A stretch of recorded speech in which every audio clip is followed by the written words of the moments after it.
Hello and welcome to online Tyari. आज हम discuss करेंगे अक्टूबर सेकेंड वीक के करंट अफेयर्स को। तो चलिए आज की क्लास शुरू करते हैं। आज का सबसे पहला क्वेश्चन है हमारा कि French Open men's single title 2020 किसने जीता।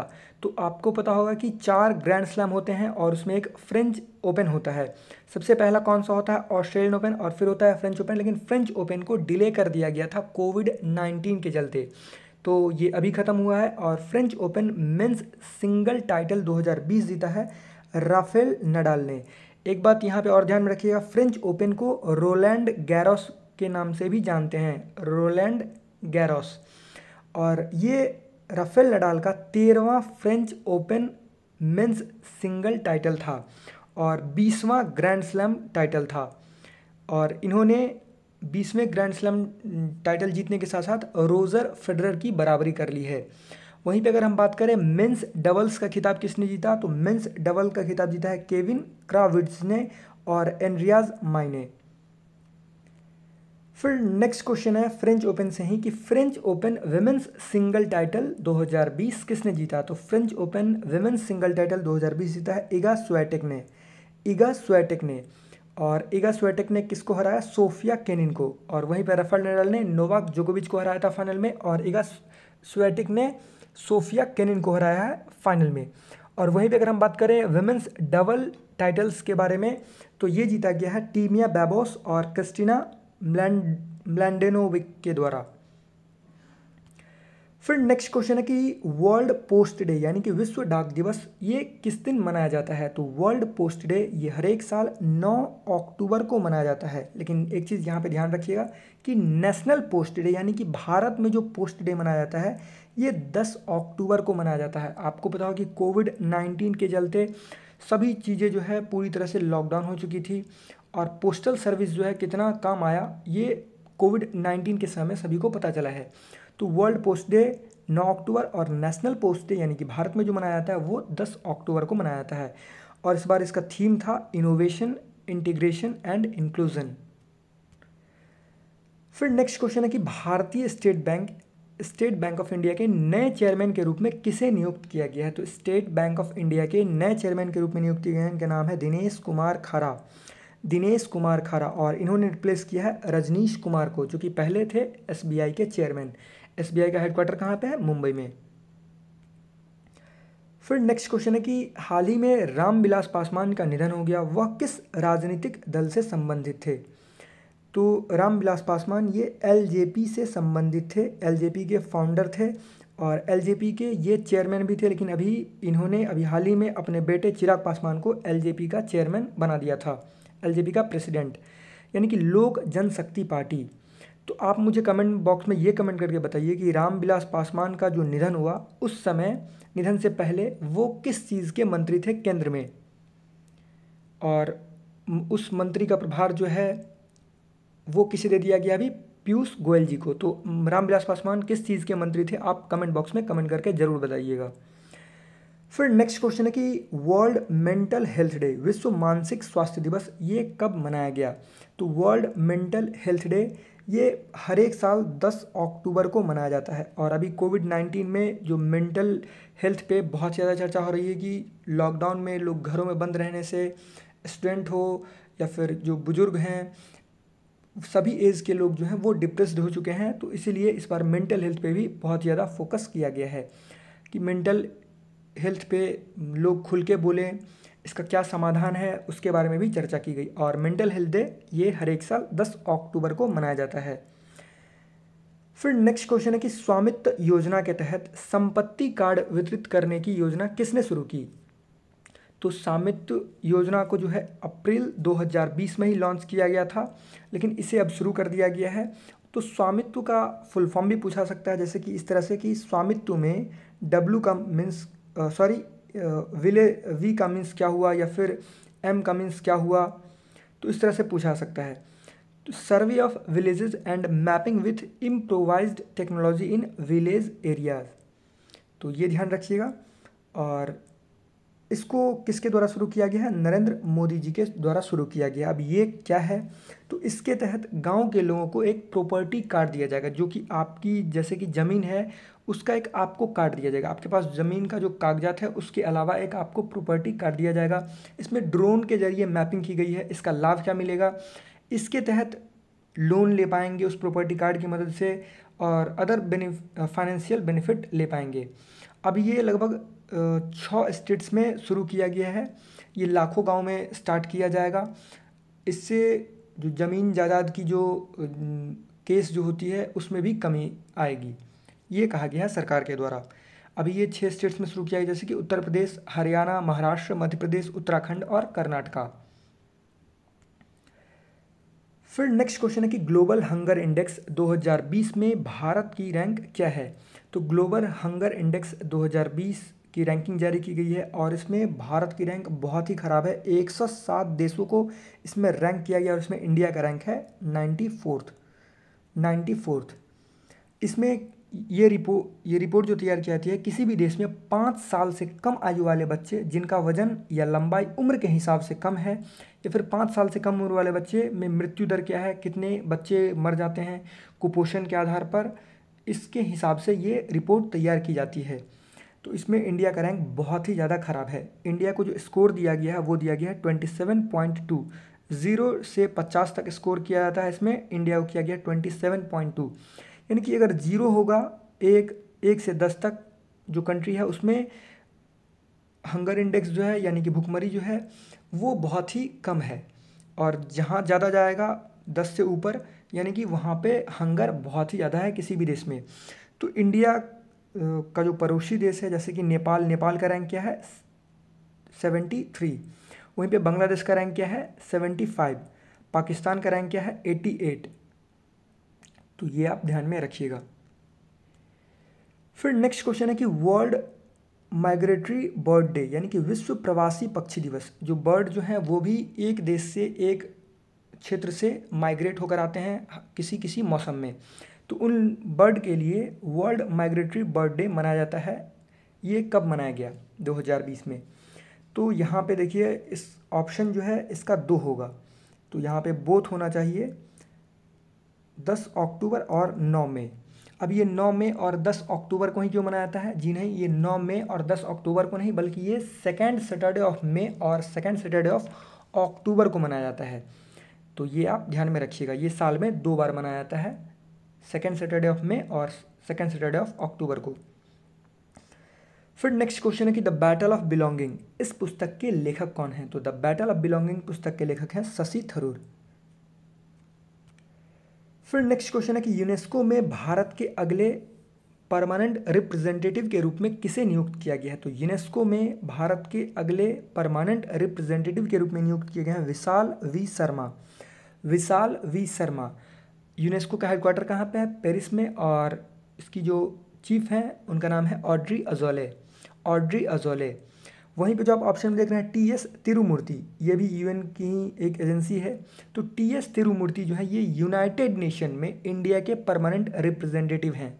सैयद अकबरुद्दीन के जगह पे इन्हें अपॉइंट किया गया था कुछ दिन पहले। फिर वहीं पे इंद्रमणि पांडे, तो इंद्रमणि पांडे जो जेनेवा में स्थित यूएन के जितने सारे ऑर्गेनाइजेशन हैं उसके परमानेंट रिप्रेजेंटेटिव हैं इंद्रमणि पांडे। और रवीश कुमार जो हैं ये इंडिया के एम्बेसडर हैं फिनलैंड में, इसकी कैपिटल हेलसिंकी है।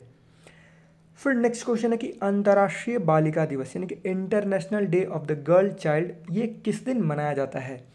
तो ये हर एक साल 11 अक्टूबर को मनाया जाता है। जो जेंडर इक्वलिटी है, उनका समान अधिकार होना चाहिए, इसके लिए ये हर एक साल 11 अक्टूबर को मनाया जाता है। और इस बार इसका थीम क्या है? थीम भी इम्पॉर्टेंट है, ध्यान में रखिएगा, my voice our equal future. फिर नेक्स्ट क्वेश्चन है कि इंडिया जो है किस देश को kilo class submarine INS Sindhuvir deliver करेगा यानी कि उसको प्रदान करेगा? तो इंडिया म्यांमार को kilo class submarine INS Sindhuvir deliver करेगा। और किलो क्लास सबमरीन का मतलब क्या हुआ? ये किलो क्लास सबमरीन का मतलब हुआ डीजल इलेक्ट्रिक अटैक सबमरीन। और ये इंडिया जो है म्यांमार को दे रहा है और ये म्यांमार की पहली सबमरीन होगी और ये इंडिया सागर विजन के तहत दिया गया है इंडिया के द्वारा। और भारत जो है म्यांमार के साथ बॉर्डर शेयर करता है, आपको पता होगा 4 स्टेट्स इससे लगते हैं। कौन कौन से स्टेट? अरुणाचल प्रदेश, नागालैंड, मणिपुर और मिजोरम।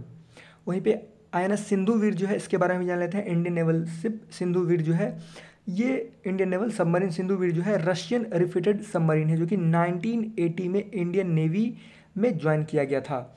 ये सबमरीन जो है 45 दिनों तक अंडर वाटर में रह सकती है और इसे म्यांमार के द्वारा ट्रेनिंग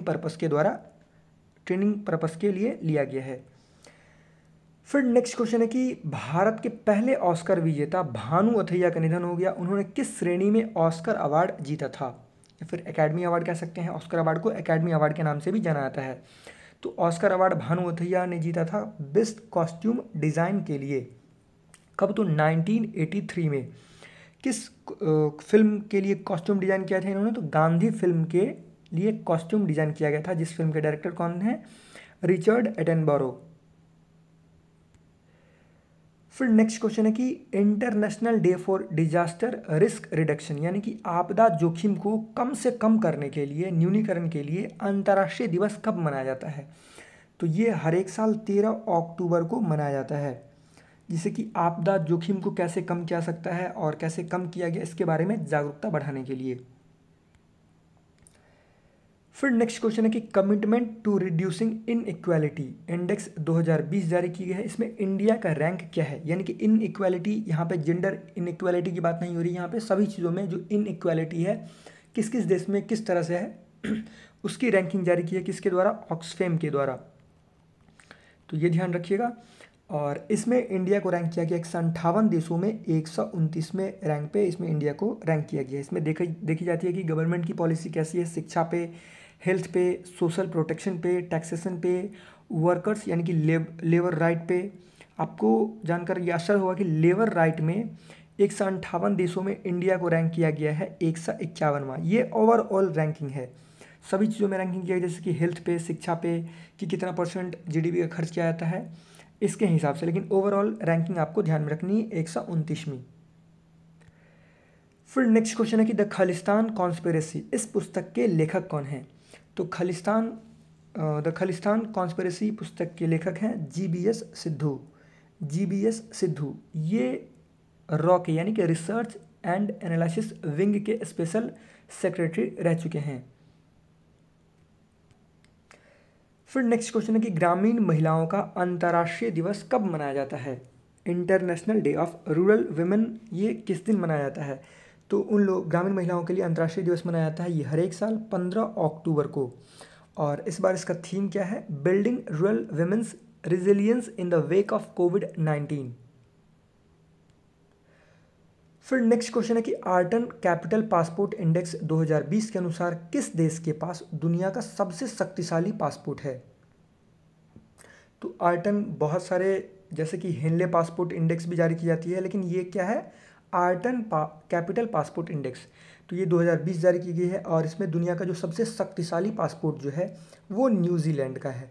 शक्तिशाली पासपोर्ट कहने का मतलब ऐसा नहीं कि वो लोहा से बना है। शक्तिशाली पासपोर्ट कहने का मतलब है कि उस देश का अगर पासपोर्ट है आपके पास तो आप बहुत सारे कंट्री में वीज़ा फ्री ट्रैवल कर सकते हैं। जैसे कि आपके पास अगर पासपोर्ट है, मान लेते हैं कि अगर आपके पास पासपोर्ट है इंडिया का पासपोर्ट, तो आप कितने देशों में वीज़ा फ्री ट्रैवल कर सकते हैं? 18 देशों में। और वहीं पे 35 देशों में वीज़ा ऑन अराइवल की फैसिलिटी, यानी कि आप पासपोर्ट लेके जाइए और वहाँ एयरपोर्ट पे आपका वीज़ा बन जाएगा। वहीं पे इंडिया का अगर पासपोर्ट है तो 145 देशों में वीज़ा रिक्वायर्ड है अगर आप उस देश में जाना चाहते हैं, जैसे कि अमेरिका, फ्रांस, इस तरह के जो देश हो गए। अगर उस कंट्री में जाना है आपको तो इंडिया में ही आपको उस कंट्री का वीज़ा बनवाना होगा। तो इन सारे फैक्ट्स को आप ध्यान में रखिएगा। जैसे कि न्यूजीलैंड का क्या है? न्यूजीलैंड पहले नंबर पे है, फिर जर्मनी, बहुत सारे कंट्री दूसरे नंबर पे हैं। जर्मनी है, जापान है, ऑस्ट्रिया है, ऑस्ट्रेलिया है, ये सारे कंट्री दूसरे नंबर पे हैं। तो ये आप ध्यान में रखिएगा। फिर नेक्स्ट क्वेश्चन है कि हाल ही में के उषा का निधन हो गया, वह किस उच्च न्यायालय की पहली महिला मुख्य न्यायाधीश थी? तो के उषा ये केरला हाई कोर्ट की पहली महिला मुख्य न्यायाधीश थी। 2000 से 2001 तक ये chief justice of Kerala high court रहीं। फिर नेक्स्ट क्वेश्चन है कि वर्ल्ड फूड डे, विश्व खाद्य दिवस, ये किस दिन मनाया जाता है? तो वर्ल्ड फूड डे ये हर एक साल 16 अक्टूबर को मनाया जाता है यूएन की एजेंसी FAO के द्वारा, यानी कि फूड एंड एग्रीकल्चर ऑर्गेनाइजेशन के द्वारा, जिसका हेडक्वार्टर कहाँ पे है? रोम, इटली में। और इस बार इसकी 75वीं एनिवर्सरी मनाई गई है FAO की। और इसी 75वीं एनिवर्सरी पर नरेंद्र मोदी जी ने 75 रुपये का सिक्का जारी किया है। और इस बार वर्ल्ड फूड डे का थीम था grow nourish sustain together, grow nourish sustain together. फिर नेक्स्ट क्वेश्चन है कि किस देश के नोबेल पुरस्कार विजेता मारियो मोलिना का निधन हो गया? तो मारियो मोलिना जो है ये एकमात्र जो साइंस के क्षेत्र में नोबेल पुरस्कार विजेता हैं, किस देश के? मैक्सिको के। और इन्हें नोबेल प्राइज़ जो है ये कब मिला था? 1995 में। 2 लोगों को मिला था। किस चीज़ में नोबेल प्राइज़ मिला था? केमिस्ट्री में। क्यों मिला था? ये इन्होंने ओजोन लेयर का जो नुकसान कैसे होता है, जो CFC जो इसके कारण है, क्लोरोफ्लोरोकार्बन गैस जो AC रेफ्रिजरेटर से निकलते हैं, उसके बारे में इन्होंने खोज की थी।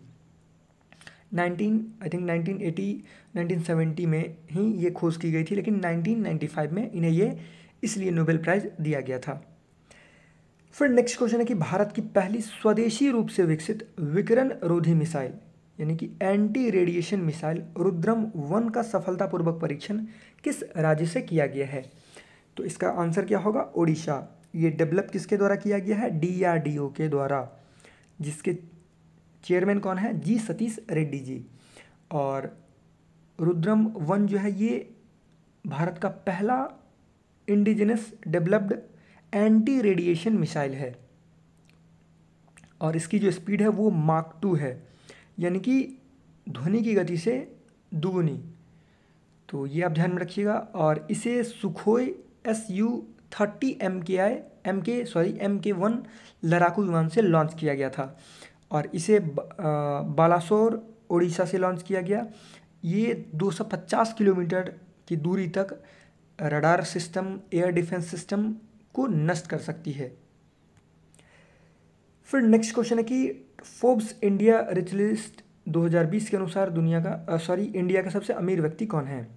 तो फोर्ब्स इंडिया रिच लिस्ट 2020 के अनुसार मुकेश अंबानी इंडिया के सबसे अमीर व्यक्ति हैं। इनकी जो टोटल जो संपत्ति है वो कितनी है? $88.7 बिलियन। वहीं पे दूसरे नंबर पे जो है अडानी ग्रुप के चेयरमैन गौतम अडानी, इनकी संपत्ति कितनी है? इनकी संपत्ति है $25.2 बिलियन। और शिव नादर जो कि HCL कंपनी के मालिक हैं, तो इनकी संपत्ति है $20.4 बिलियन। तो टॉप 3 का बस आप नाम ध्यान में रखिए। फिर नेक्स्ट क्वेश्चन है कि एफिल ग्रां प्री 2020 किसने जीता? ये हम बात कर रहे हैं F1 रेस के बारे में। तो एफिल ग्रां प्री 2020 जीता है लुइस हैमिल्टन ने। और लुइस हैमिल्टन ने इसी जीत के साथ F1 रेस में बराबरी कर ली है माइकल शूमाकर की। सबसे ज़्यादा F1 रेस में जो माइकल शूमाकर इससे पहले जीत चुके थे, और उनकी बराबरी किसके द्वारा कर ली गई है? लुइस हैमिल्टन के द्वारा। फिर नेक्स्ट क्वेश्चन है कि किस ऑर्गेनाइजेशन ने indigenously developed Rustom 2 UAV unmanned aerial vehicle, या फिर इसे ड्रोन भी कह सकते हैं, की उड़ान परीक्षा आयोजित की है? तो ये डेवलप किया गया है DRDO के द्वारा। ये एक ड्रोन है और इसका नाम क्या है? रुस्तम 2। तो ये ध्यान में रखिएगा। और जो इसका जो पहला जो प्रोटोटाइप जो इसको जो लॉन्च किया गया, तो ये 8 घंटों तक 16,000 फीट की ऊंचाई तक ये ड्रोन रही। और वहीं पे इसे जो 2020 तक जो इसका पूरी तरह से कंप्लीट कर दिया जाना है, इसका प्रोडक्शन यानी कि स्टार्ट कर दिया जाना है, तो उसमें रखा गया है आंकड़ा कि 26,000 फीट तक ये उड़े और 18 घंटे तक ये हवा में रहे। और जो अभी जो हम ड्रोन यूज़ कर रहे हैं, इस तरह का ड्रोन, ये जो ड्रोन बनाया गया है ये किस टेक्नोलॉजी बेस्ड बनाया गया है? तो जो इजराइल की जो ड्रोन है हेरॉन, उसके टेक्नोलॉजी बेस पर ये बनाई गई है। हेरॉन को अभी इंडियन एयरफोर्स और इंडियन नेवी के द्वारा यूज़ किया जाता है। फिर नेक्स्ट क्वेश्चन है कि हार्वर्ड बिजनेस स्कूल के नए डीन के रूप में किसे नियुक्त किया गया है? तो हार्वर्ड बिजनेस स्कूल के नए डीन के रूप में श्रीकांत दातार को नियुक्त किया गया है। और श्रीकांत दातार ये दूसरे इंडियन डीन बने हैं हार्वर्ड बिजनेस स्कूल के। इनसे पहले कौन बने थे? नितिन नोहरिया। और श्रीकांत दातार ने अभी हाल ही में नितिन नोहरिया को ही रिप्लेस किया है। फिर नेक्स्ट क्वेश्चन है कि 10,000 T20 रन बनाने वाले पहले एशियाई क्रिकेटर कौन बने? तो 10,000 रन T20 रन बनाने वाले पहले एशियाई क्रिकेटर बन गए हैं शोएब मलिक, पाकिस्तान के क्रिकेटर शोएब मलिक। और ये वर्ल्ड के भी तीसरे क्रिकेटर बन गए हैं T20 में 10,000 रन बनाने वाले। इनसे पहले कौन है? 2 क्रिस गेल और केरन पोलार्ड वेस्ट इंडीज़ के। और अभी जो चौथे नंबर पे हैं वो कह सकते हैं आप विराट कोहली, 9,200 कुछ रन है। फिर नेक्स्ट क्वेश्चन है कि आवा मोटो किस देश की एक दिन के लिए प्रधानमंत्री बनी? तो आवा मोटो ये फिनलैंड की एक दिन के लिए प्रधानमंत्री बनी, ये ध्यान में रखिएगा। और ये जेंडर इक्वालिटी को ख़त्म करने के लिए ये किया गया। और फिनलैंड की जो अभी प्रधानमंत्री हैं, प्राइम मिनिस्टर हैं, वो कौन है? सना मारिन। और कैपिटल क्या है? हेलसिंकी। फिर नेक्स्ट क्वेश्चन है कि ग्रामीण क्षेत्रों में 100% नल का जल कनेक्शन प्रदान करने वाला भारत का पहला राज्य कौन सा बन गया है? जो इंडिया में हर एक जगह नल का जल कनेक्शन हो, इसके लिए सबसे पहला राज्य जो इसका जो अचीवमेंट मिला है वो है गोवा। तो ये आप ध्यान रखिएगा, गोवा ने 191 ग्राम पंचायतों में 2,30,000 ग्रामीण परिवारों को नल का जल कनेक्शन दिया। फिर नेक्स्ट क्वेश्चन है कि बाला साहेब विखे पाटिल की आत्मकथा का विमोचन किसने किया? तो इसका विमोचन किया गया नरेंद्र मोदी जी के द्वारा। और बाबा साहेब विखे पाटिल जो हैं, इनका निधन 2016 में हो गया था। ये लोकसभा से MP भी रह चुके हैं इंडियन नेशनल कांग्रेस पार्टी से। और इनकी जो आत्मकथा है वो इसका टाइटल क्या है? देह विचवा करनी, देह विचवा करनी।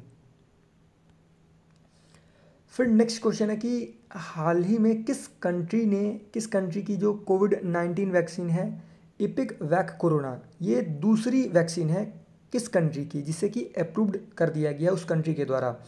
तो ये है रशिया की। आपको पता होगा कि रशिया के द्वारा ही दुनिया की पहली कोरोना वैक्सीन निकाली गई थी जिसका नाम क्या था? स्पुतनिक 5। और ये दूसरी वैक्सीन है जिसका नाम क्या है? EpiVac corona.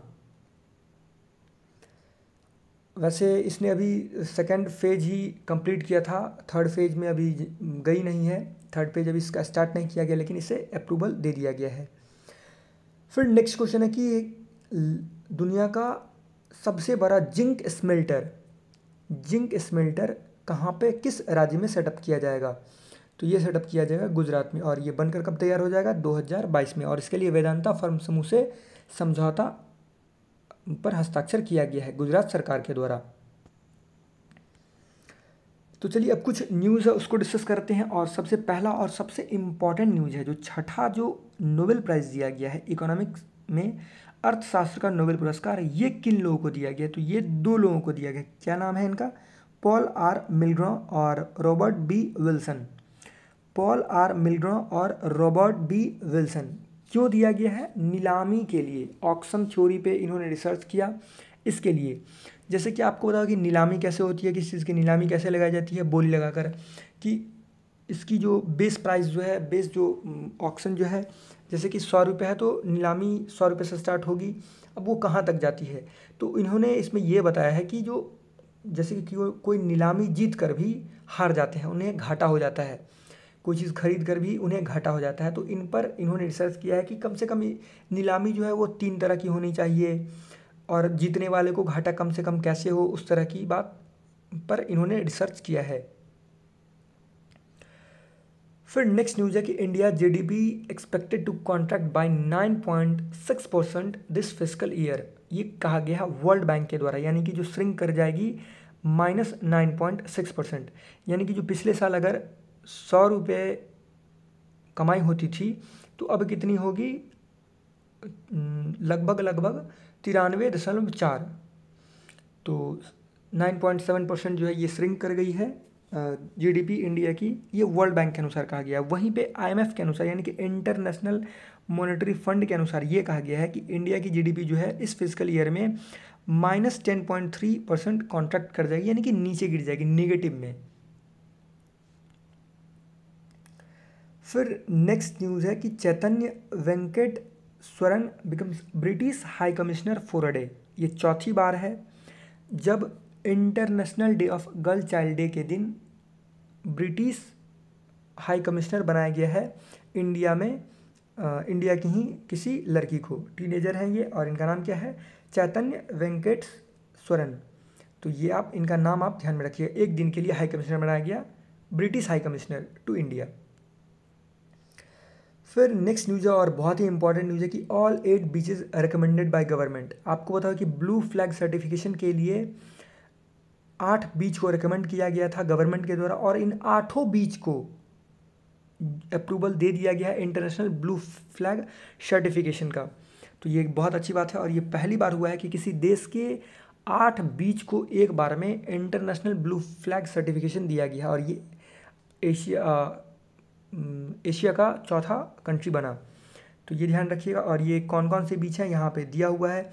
और ब्लू फ्लैग सर्टिफिकेशन का मतलब हुआ कि वहाँ का जो समुद्री तट जो है, जो कोस्टल एरिया जो है वो कितना स्वच्छ है, वहाँ के पानी की गुणवत्ता कैसी है, कचरा प्रबंधन, जो वेस्ट मैनेजमेंट है वहाँ पे वो कैसा है, जानवरों की आवाजाही तो नहीं है, जो निगरानी प्रक्रिया है वो कैसी है, चिकित्सा उपकरण है या नहीं, इमरजेंसी के लिए क्या क्या उपाय किए गए हैं। तो इन सभी फैक्टर को इसमें लिया गया है। फिर नेक्स्ट न्यूज़ है कि BRICS bank approves fund for Delhi Meerut rapid rail और मुंबई मेट्रो। ये तो पहले ही हो चुका था लेकिन अब इसे अप्रूव कर दिया गया है। कितने मिलियन डॉलर का लोन है? 741 मिलियन डॉलर का लोन है।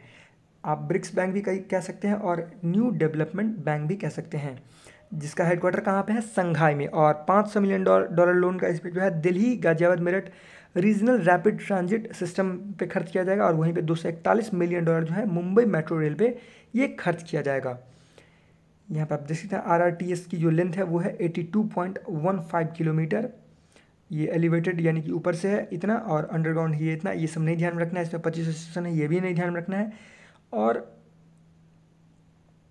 आप बस ये ध्यान रखिए कि जो कितने मिलियन डॉलर का लोन अप्रूव किया गया और किसके द्वारा किया गया, और कितने मिलियन डॉलर का लोन किसके लिए किया गया है? दिल्ली गाजियाबाद मेरठ के लिए और मुंबई मेट्रो रेल के लिए। फिर नेक्स्ट न्यूज़ है कि 2 Mumbai based startup declared winners of first national startup awards 2020। तो इस बार पहला नेशनल स्टार्टअप अवार्ड 2020 दिया गया है, और ये 2 मुंबई बेस्ड स्टार्टअप को दिया गया है। कौन कौन से हैं ये स्टार्टअप? एक तो है तरल टेक सॉल्यूशन प्राइवेट लिमिटेड, इन्होंने अर्बन सर्विस कैटेगरी में जीता है, और एक है वेल्दी थेरापेटिक्स ने जीता है, और इन्हें हेल्थ केयर कैटेगरी में ये अवार्ड दिया गया है। तो ये आप ध्यान में रखिएगा। तो ये वीडियो का अंत। आई होप आपको ये वीडियो अच्छा लगा हो, और अगर आपको ये वीडियो अच्छा लगा हो तो प्लीज़ इसको लाइक कीजिएगा, इस वीडियो को शेयर कीजिएगा, और हमारे चैनल ऑनलाइन तैयारी को सब्सक्राइब कीजिएगा, जिससे आपको आने वाली वीडियो मिलती रहे। धन्यवाद।